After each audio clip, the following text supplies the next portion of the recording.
Chapter 1.9 Pattern and Rhythm Part 2. So this is Chuck Close, and his work is very famous. This is an 8-foot high by 7-foot wide painting. It's massive.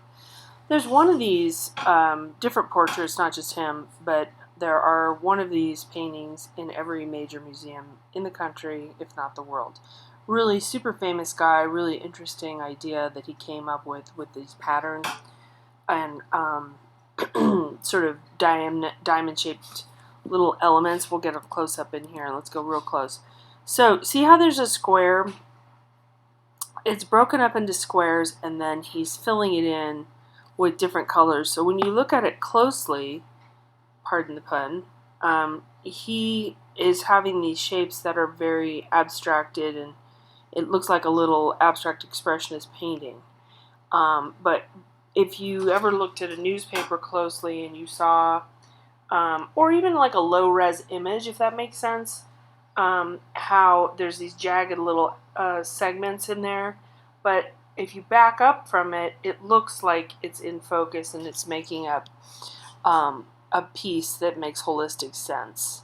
So when we're looking at these, and these are, like I said, 8 foot high, you're across the gallery, this looks almost photorealistic. It looks like a photograph. It looks very, very realistic.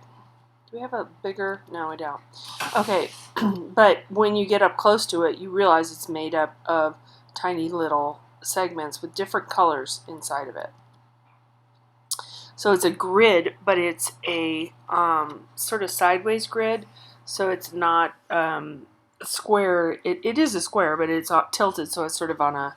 It's sort of a diamond shape. It's got a diagonal grid, and then each cell motif this is what's unifying the work. Okay, the way he's doing it. See how this already looks a bit more readable, but hopefully you get to experience one of these in person. They're really beautiful. Okay, rhythm gives structure to the experience of looking and guides our eyes from one point to another in a work of art. Now remember, I just can't say enough how important that is. Now, pattern and rhythm are not the only ways that an artist will guide our eye around a work of art, but it certainly is a strong element, or principle rather, that will do this.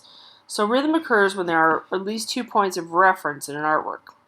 Okay, we're going to look at Bruegel here, Hunters in the Snow. It's a fantastic piece, absolutely fantastic. It's really interesting to note that pictures of snow were rarely made prior to this time. I think it was like 1400 is the first one. It even could be 15 something. But everything was done prior to this, prior to the Renaissance, as a religious or a royal personage.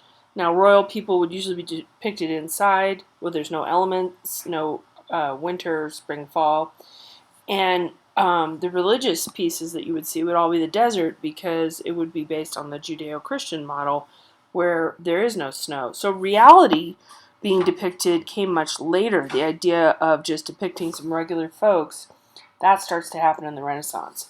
So we see a beautiful depiction of some hunters over here on the left with their dogs, and they're going down this hill, or they're returning home. So we see them walking down in this direction.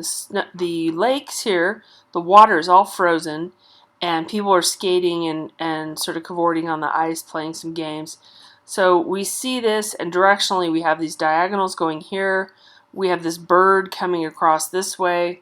So this is our main focal point. I'm kind of giving you some information that will help you with some of the essay writing, but this will direct us down. This diagonal brings us down there too. But we're used to also looking at these birds and this black sort of patterning, these black sort of things against white.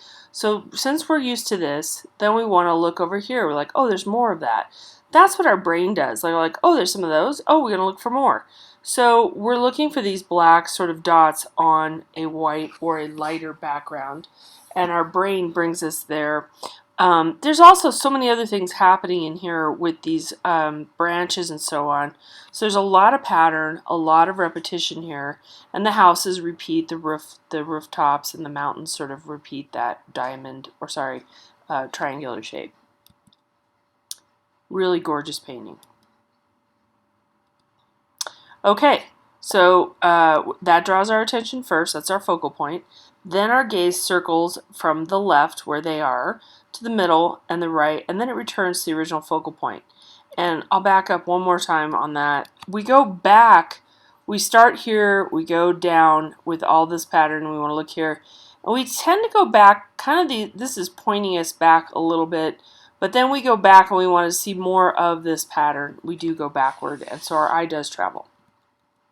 See if it's true. Okay, artists create repetition by using the same shape, color, size, value, line, texture over and over again, and that regularity communicates reassurance. So there's different ways to use rhythm and patterns. If it's in an architectural design and it wants to show stability, it's going to repeat exactly in the same way.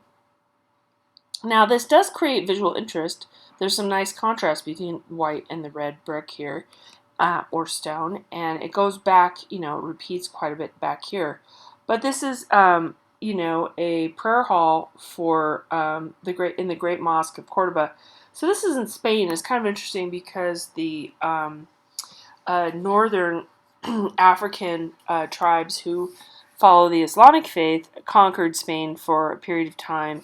Right here we're in the Middle Ages, 784 to 86. And that is during that time. It's even a little earlier. So it's, I think 300 to 500 year period where most of Spain was Islamic. And so we see this beautiful mosque where many people want to worship together, but that sense of repetition with pattern, again, remember the Islamic ideal is to have repeating patterns. Now it's interesting to note right here, it incorporates some of the Roman columns, the way those would be, like near, it's close to a Corinthian column, it isn't actually, but it's very close stylistically. So, the columns, the arches and voussoirs, they create their own simple rhythm, and that is, you know, repeating the columns, right? Voussoirs are up here, and the arch itself. The voussoirs are the stones, the independent stones. That looks to me like brick, but I'm not 100% sure on that. Okay, so progressive rhythm is slightly different, and we love it. Oh, we don't have it, so you have to go to page 165. It's 1.9.10. In the previous edition of edition 2, beg your pardon on this,